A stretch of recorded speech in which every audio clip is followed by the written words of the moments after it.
I'm your producer, Todd Bartu, and this is Offshore Explorer.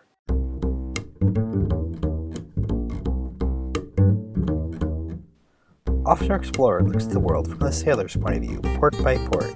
Together, we share stories that detail the important intersections between sailing culture and life, past, present, and future.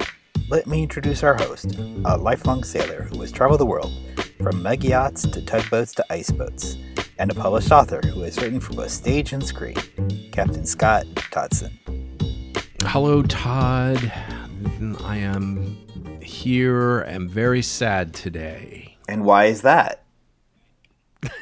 It's sad because, like every time I've had a ship and a boat or whatever you want to call them, and you've gone on long trips and you've had principally the same people on the boat, there always comes a time when that person that you trust and love is going to get off and pursue either a different boat or a different part of the world. But it's always fond memories about the amount of time that we've shared, and you are going to fill in the blank. Well, I guess I can make the announcement now that, well, as some people who listen to the show might be aware of, that I am in the process of getting my MBA from USC, and as my schoolwork is taking up more and more of my time, I'm going to be taking up less time with the show, so probably will not be around for a while, maybe back at some point, but yeah, this will probably be my last show for a while with Offshore Explorer. But, I've had a great time doing this, and look forward to one last time. So what do we have in store for today's episode? For today's episode, I'm talking about marinas and how much they grind my grist. I love marinas and I hate marinas. And I've spent a good part of my life living in marinas, working in marinas, and all the rest. So I have some, again, very strong opinions about how marinas are sort of devolving out of the marine space into the bedroom community retail space. Okay, great. Take it away, Scott.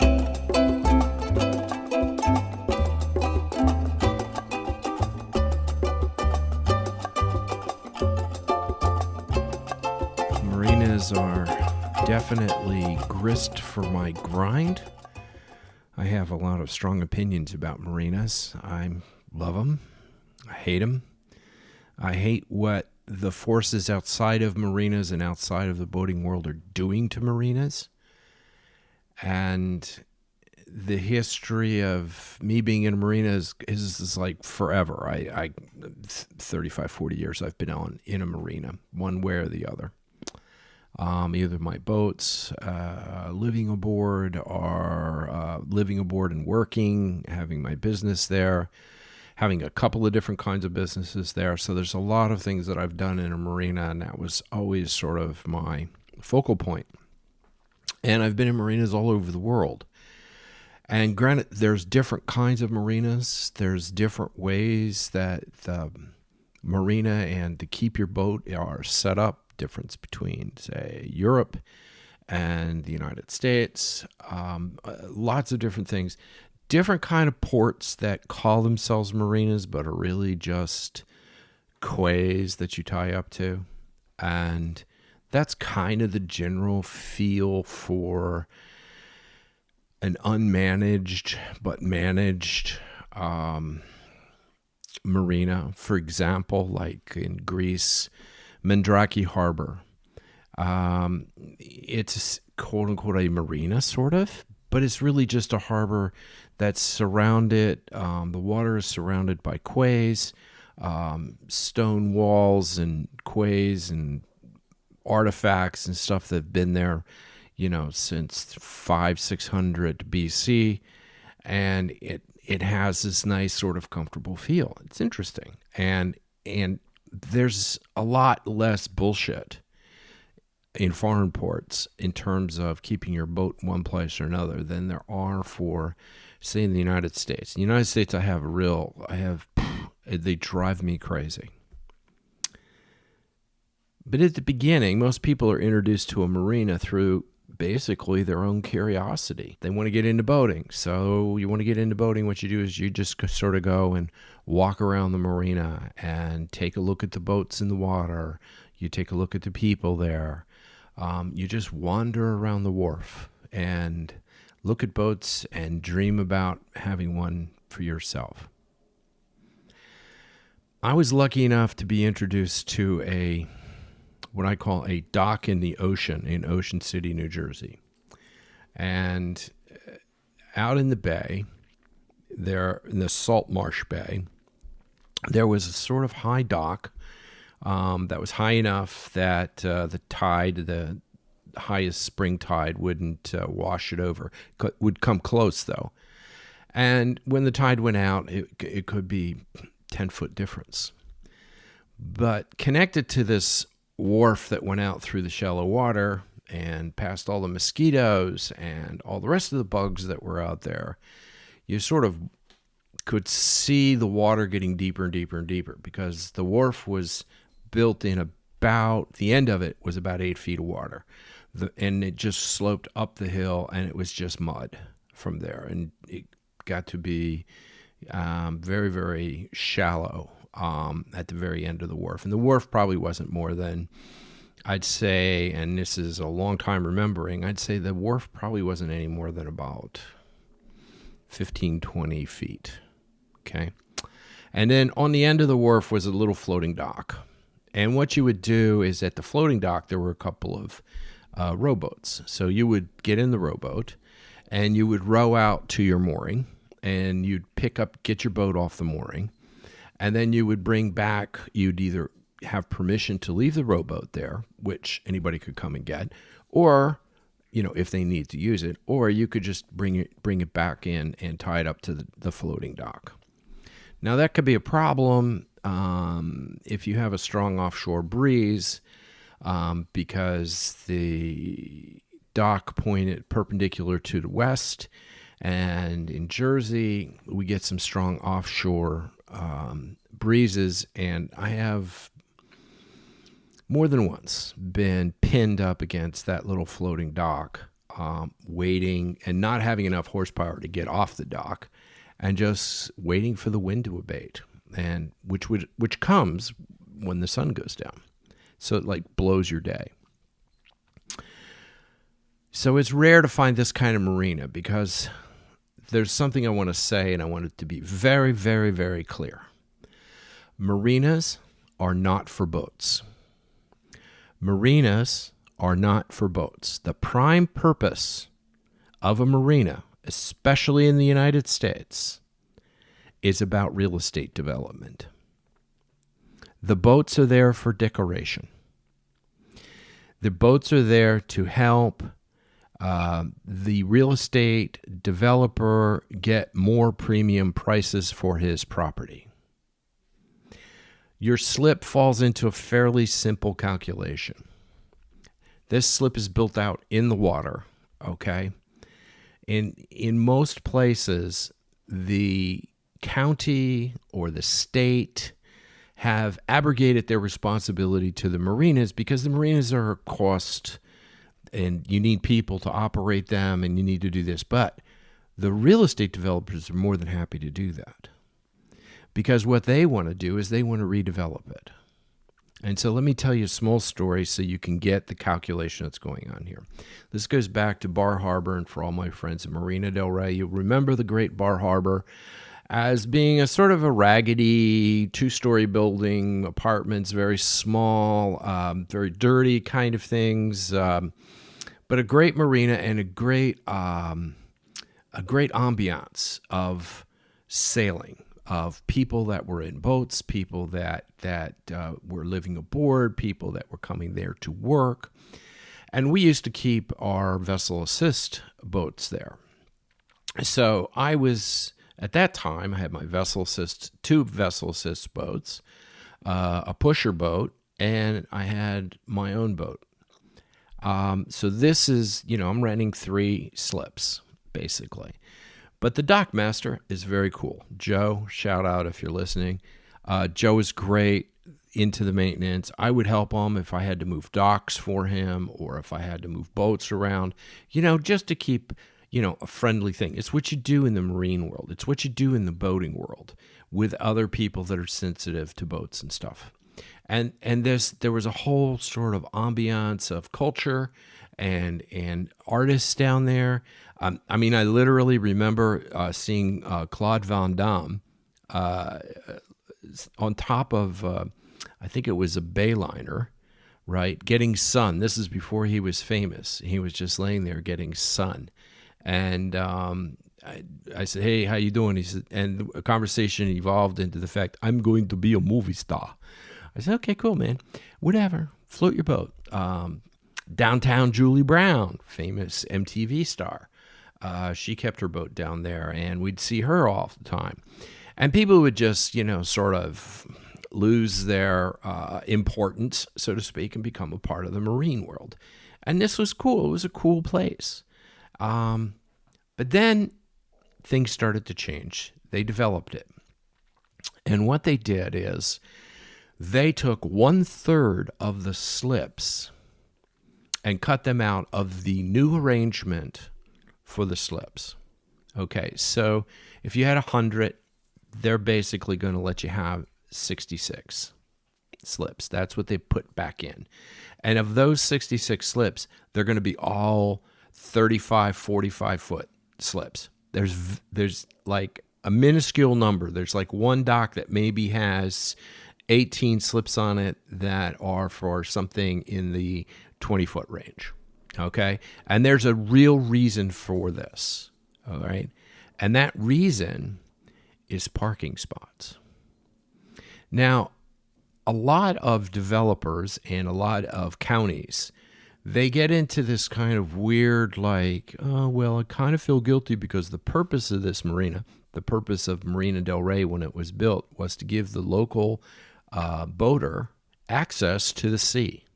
So he could come down and put his boat in the water, go out fishing for a day and come back. Or he had a sailboat and he can go out sailing. Or he could sail his boat anytime he wanted to sail it. And it was for the people of Los Angeles. It is not for the people of Los Angeles today. The marina is a decoration. And all of the parking spots there, the boater parking spots, are 1.5 parking spots per slip. So if you take out 3, a third of all the slips in the marina, that's going to give you a lot more extra parking spots because apartments need at least 2 parking spots per person. So what happens is you end up being able, as a real estate developer, you cut down the marina size, you end up transferring those parking spots to more apartment in the building. So you're adding an extra floor. So instead of the old Bar Harbor being 2 floors, it's now actually 3 floors of apartments, actually 4 floors because they put some stupid mall kind of thing underneath it, which is, it's a theme park element, right? There's fancy restaurants. I was down in Bally Way and I saw that there was a Marriott courtyard down there. I mean, there's a big Marriott just up the road right on the corner, but there's a Marriott courtyard. This adds nothing, absolutely nothing, to what the marine culture of this area is. And it used to have a wonderful marine culture. That marine culture is dead. And I think it probably died when they started to get the little stores, the little coffee shops, the ship store, famous ship store, was the kind of place with people that were experts.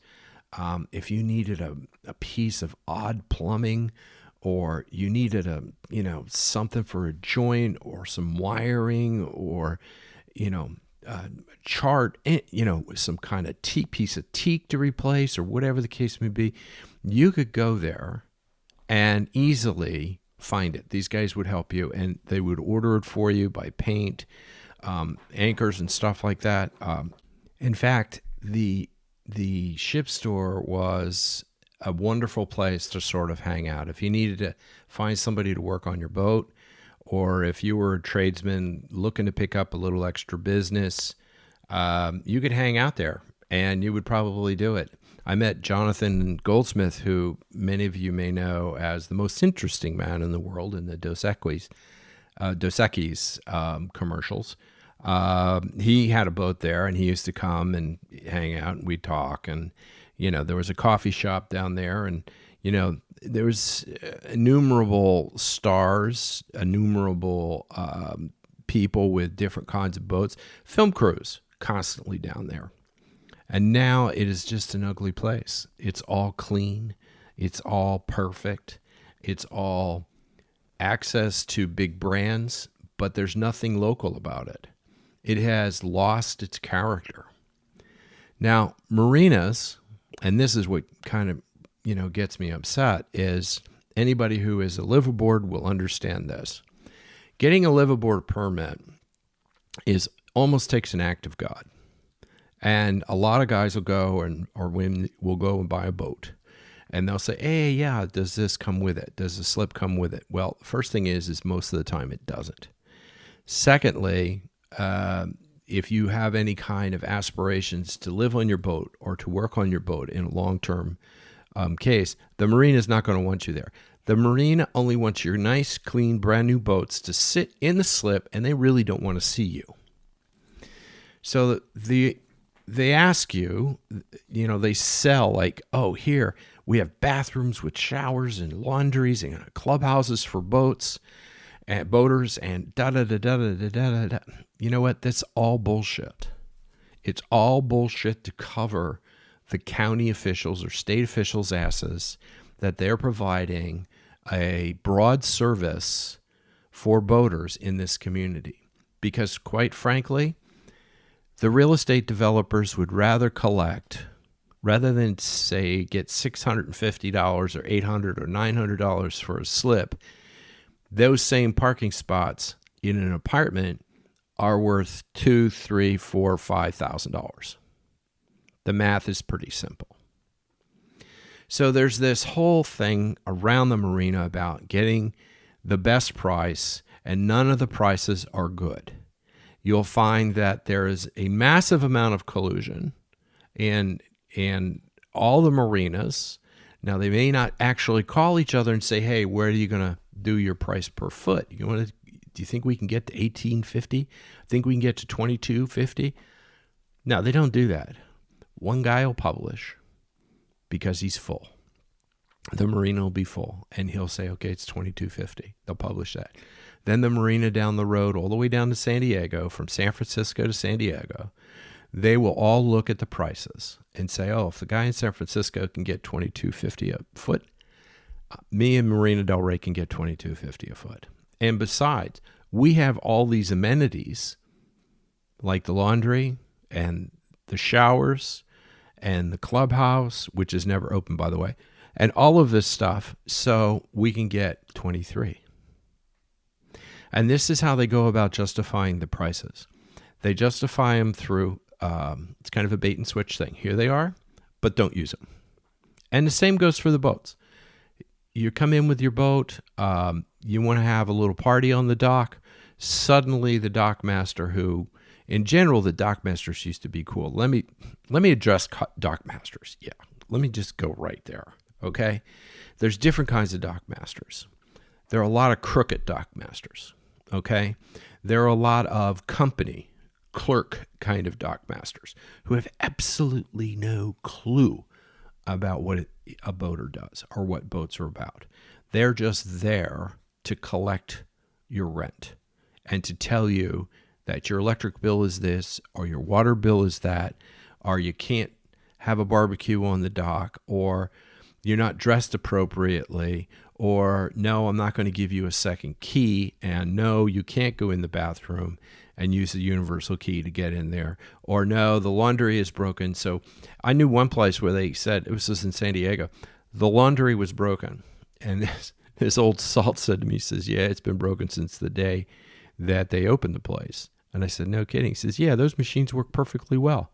And he said, sometimes we can get in there. He says, but for the most part, they keep it closed and say it's under repair because they don't want to spend the money on the little bit of electricity or the little bit of water that a laundry machine, which is paying for itself, is going to use. So there's a lot of this nastiness going on. And then there's that dock master who wants, and this is my advice, if a dock master says you could have a slip over here, but it's going to cost you a little premium to put in the back pocket of the dock master, don't do it. Report him, because that's not his job.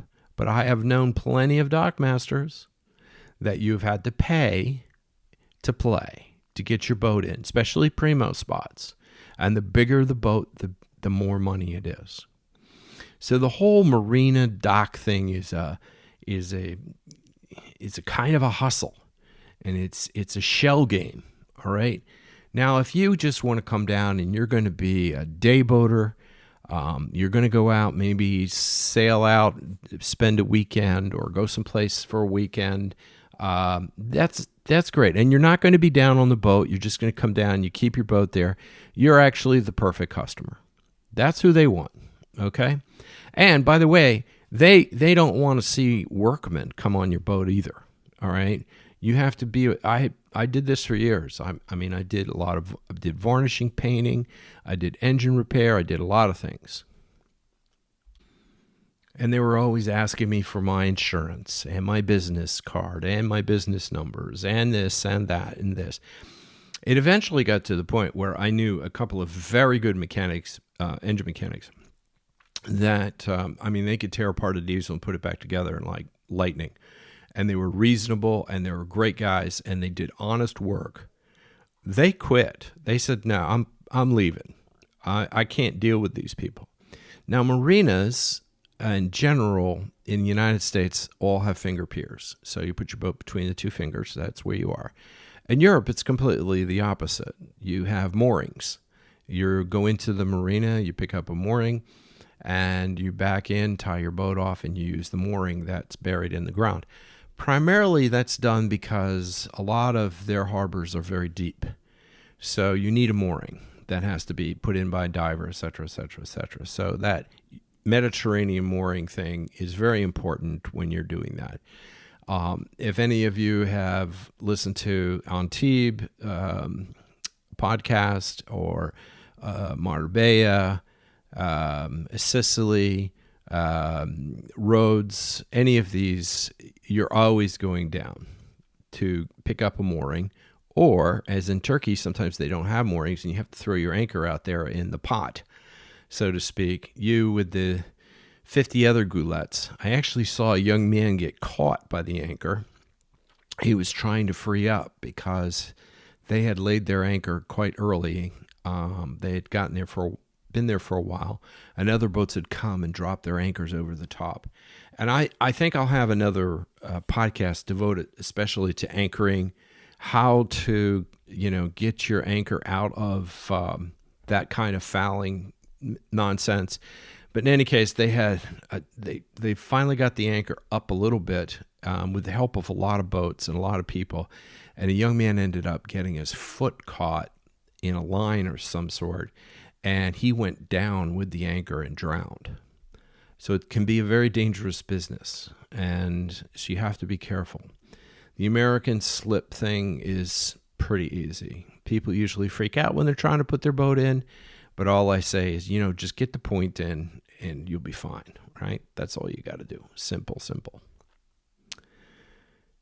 So marinas don't like liveaboards. They have inspections for liveaboards. They have to come and look at your tanks. They have to come and look at everything else. With marinas reaching near theme park status, they don't represent boating. They're just pretty pictures, as I said. And with the developers and real estate people having won the battle, what was once a cool place is now a shopping mall and a bedroom community with people that have absolutely no relationship to boating except they like to see the water. It's sad. And, it's a mall with pretenses. There's a lot to be said. There's no more small business. There's no surfboards. There's nothing. It's like a selfie without meaning.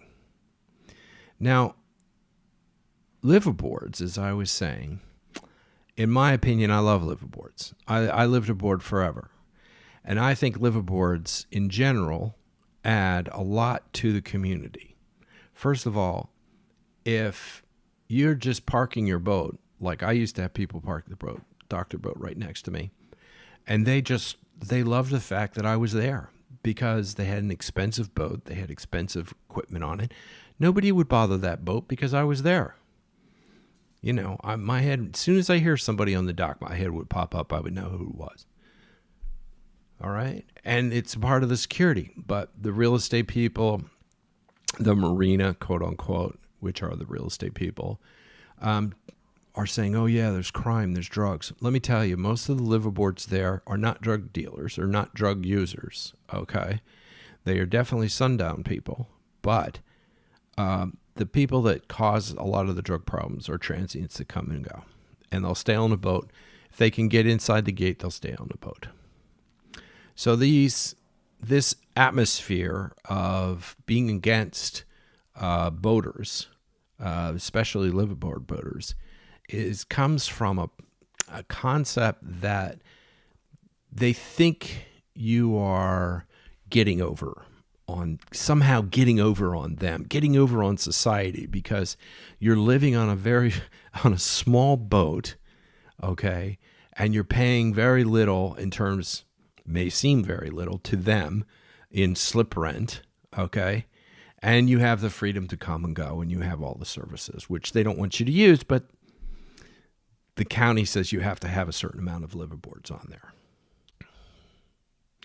So the county sort of says, okay, for every 100 slips, you can have 8, 10, 12 liveaboards, all right?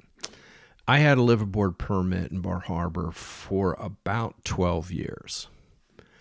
And when I sold the boat that the permit was permitted for, I lost my permit and I had to get back in line to get another liveaboard permit. And nothing could be done. Absolutely nothing can be done. The waiting period for a liveaboard permit at that time was about 4 years. So, and it was basically arbitrary because had I actually seen the list, I'm sure I could have said, okay, he's dead, he moved, he's not here, and I could have worked my way all the way down the list. But they like to say, oh, no, we have to wait to hear from this guy. I said, well, he died like 4 years ago. Oh, well, we'll still wait for him. They make up any kind of excuses. And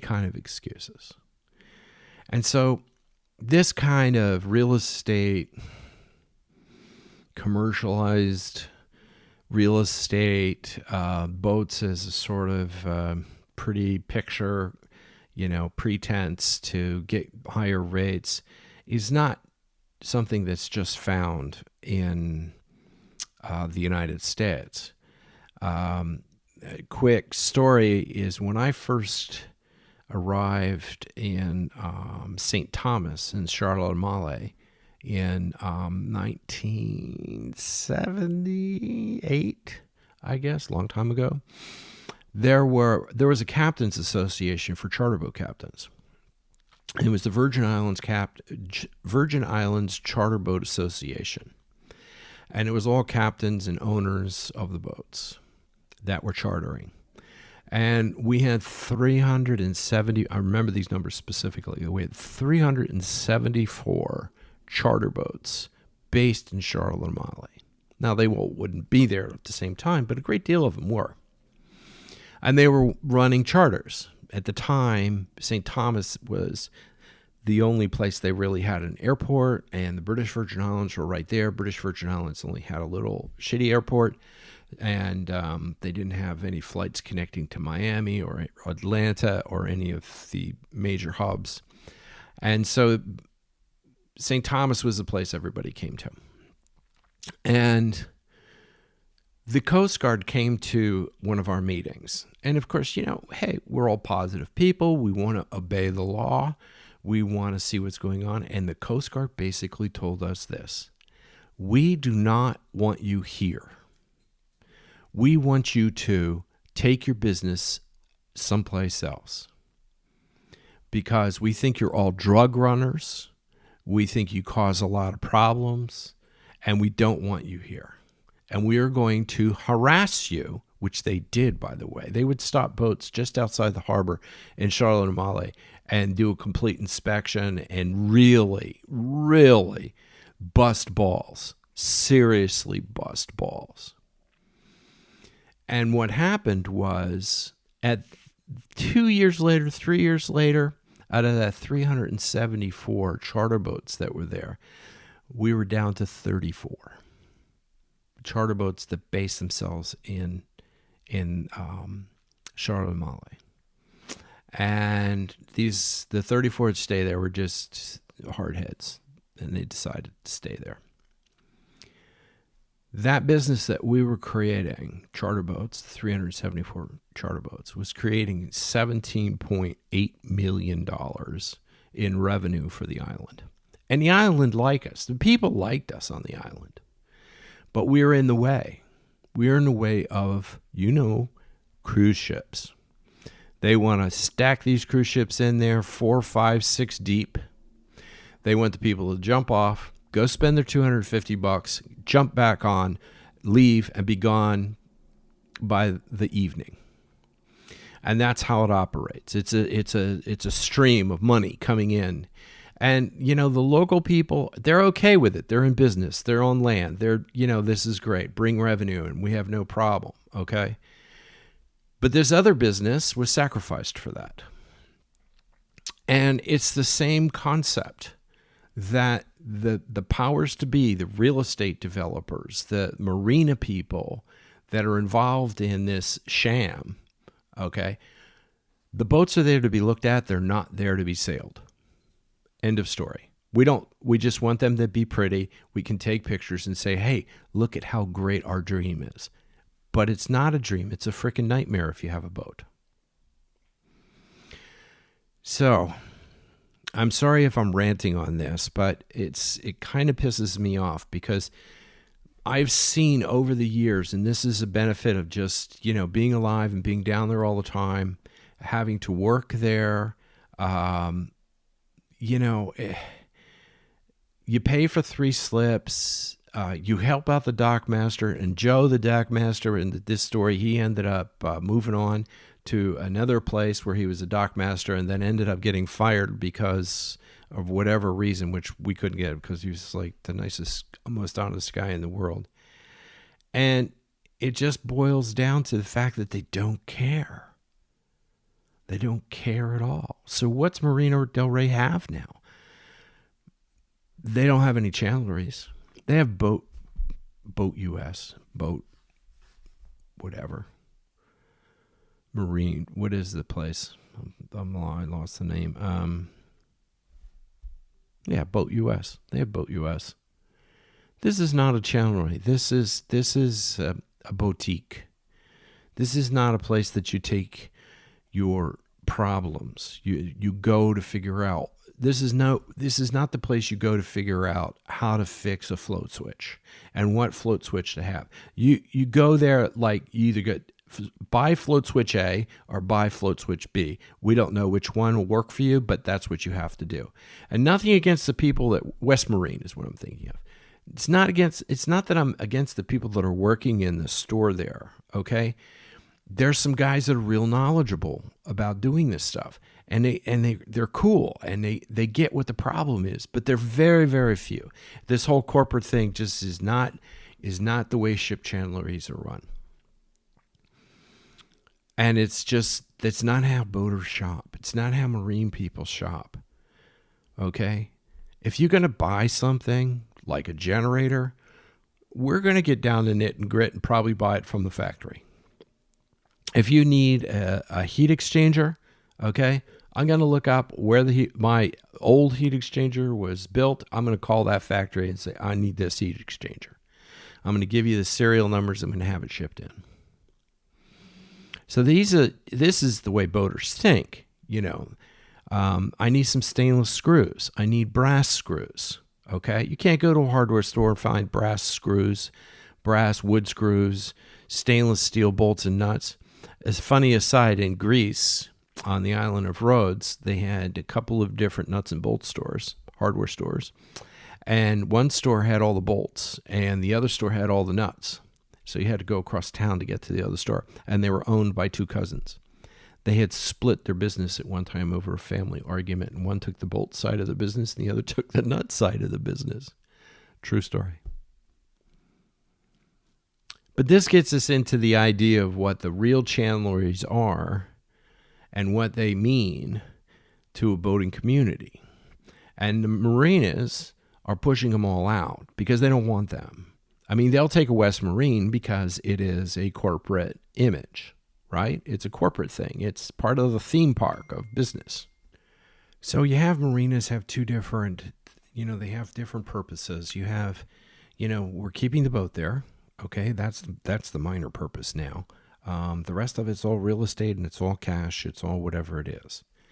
But the importance of having a marina that welcomes people to come, that welcomes liveaboards, that welcomes businesses, because most guys that run businesses, diesel mechanics, boat cleaners, varnishers, painters, all the rest, they have relationships with the boat yards that are in the marina, and they have relationships, solo relationships. So there's a lot of people that are integrated into this whole culture. And the primary place for all these people to sort of aggregate and communicate is the chandleries. And to give you an example, the ship store was a wonderful little chandlery. It wasn't very big, but it was a wonderful little chandlery. You can almost find anything that your little heart needed. And if they couldn't find something specific, like a specific switch or a key starter or maybe a kind of block or whatever, they would order it for you, and they wouldn't rip you off. West Marine is just a rip-off, and we all know that, and we accept it, and we allow it, because there's no other place to go as far as that's concerned. But I was going across the Atlantic for the first time, and one of the things that I realized at night was that the light, the little tiny light on my compass, was bright as hell. I mean, it was so bright, it like blinded me. And I kept looking at it, and I kept thinking to myself, there's got to be a way to adjust this light. Because I had never noticed it. I had been sailing on the boat at night a bunch of times, but it was a short time. It was, I'd be at night maybe 2 or 3 hours or 4 hours or 5 hours. It didn't matter. But then I'd look at this light, and I'm getting back to what a really good chandlery is. So I came into Gibraltar after suffering this bright compass lamp. And I went to the guy and I said, look, do you have anything like a bulb that, I had the bulb in my hand. I said, it's like smaller. I said, my compass is just so bright at night. I can't stand it. And he says, I got the perfect thing for you. So anybody that's been in Shepherd's knows what I'm talking about. This place has got everything, and it's mammoth. And the guys that are working there are British for the most part. They all know what they're talking about. They're all boaters that kind of ended up stranded in one way or another in Gibraltar and got jobs. And the place is just huge. So we go back.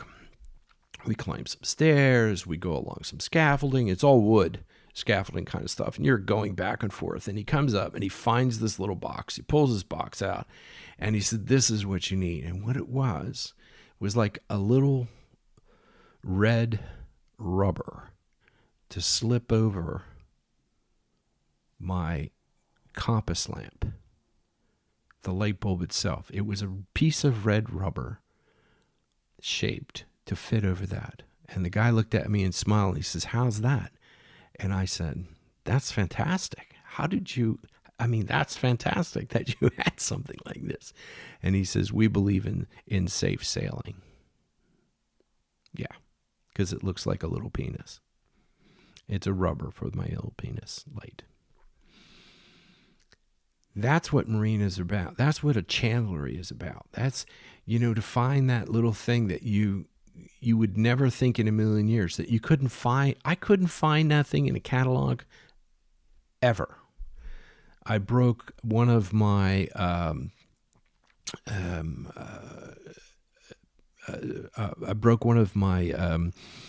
spreader lights. Okay, and I could put any kind of spreader light up there that I wanted to. But they had these really cool kind of antique spreader lights. And they were brass. And I thought, oh man, I don't want to have to shine that stuff if, it's just going to get green or whatever the case may be. But they were brass that were also coated in stainless. And they were brilliant. They looked so pretty. So I ended up buying them along with some blocks, some wood blocks, some turning blocks, some tackle. I don't know how many feet of line, some new line. I bought some chain there as well for my anchor. On and on and on. But that's what a ship generally does. It's like, I go into West Marine, I pucker up. I'm not really into it, right? I mean, I feel like I'm being raped, right? I'm not going to enjoy the experience. And it's because it's not the people that are there. It's just the whole corporate profile of it. That's their business. That's their model. They make money from it. They're not going to change. But what is changing is the fact that there's no place for the shepherds or the ship stores. There's no place for those in this sort of Disney-like theme park of business world around the real estate business around the marina itself. So the advantages that I always feel, and I know people are going to say, well, gee, Scott, you're pretty hostile about all this stuff. Well, I am, because I think it's the wrong thing to do. I think that the boater has lost. On this last hiatus vacation, I was down in the marina a lot. There's a lot of slips that are open. A lot. I mean, at one time, this place was full. I mean, full. Not everybody can afford a $5 million boat in Los Angeles. That's not enough to fill up one of the largest man-made marinas in the world. It's not enough. But for the real estate people, they don't care if there's not a boat in that slip. That's like a little extra money, and it's more headache than it's worth. They care about that apartment that they built based on the parking spot of the absent slips that they tore down and reconfigured so that they can add an extra 30 or 40 or 50 or 60 apartments without having to dig a deeper parking lot. So I also have been on the East Coast, and I'm talking about Marina del Rey because I spent so much time there. I'm talking about places like Gibraltar, and Gibraltar is a wonderful story, and I'm going to get back to doing just a Gibraltar story, and because there's a lot of fun in Gibraltar. And I've talked about the whole dockmaster mischief and stuff like that. But I spent a great deal of time in Connecticut at Pilot's Point Marina. And I came up to Pilot's Point is literally in the middle of the winter. Late fall, I had come up from the Caribbean and I'd been struck by lightning. And they were the only people that had actually a mast table. And the reason they had a mast table, that they built a mast table, is because the great ancient ship, the Ticonderoga, was having a new mast built for her. And so she was in the yard with us, and I got to watch them build and fashion a whole new mast, which was fascinating and wonderful, and craftsmanship was ridiculous. And they got my mast out and repaired it and got it all sorted out in like no time at all. And I was very, very happy because with the work that they did. And we spent a great deal of time. And in fact, I did sell my boat there in the marina, and it was picked up. And it's still, I think, somewhere up there in Connecticut or Massachusetts way. And occasionally I'll see an ad for it.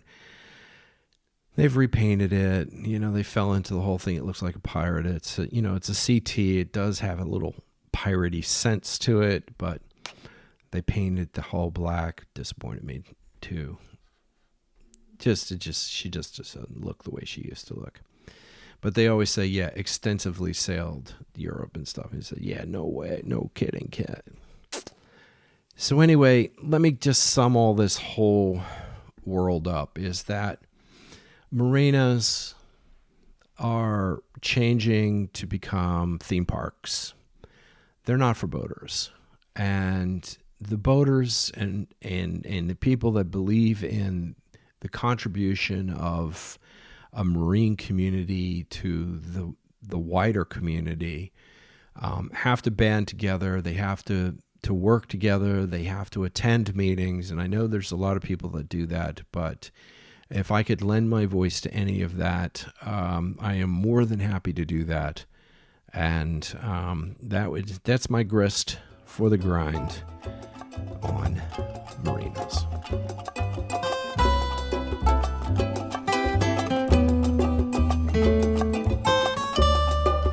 Thank you for tuning in. If you like this episode, be sure to subscribe on Apple Podcasts, Spotify, or wherever you get your podcasts. Also, be sure to rate and review. You can find us on Facebook and at offshoreexplorer.org. You can also listen to past episodes at offshore-explorer.simplecast.com. Our theme song is sung by Paulette McWilliams, with additional music by Manu Itomi and Tommy Twang. Until next time, fair winds and calm seas.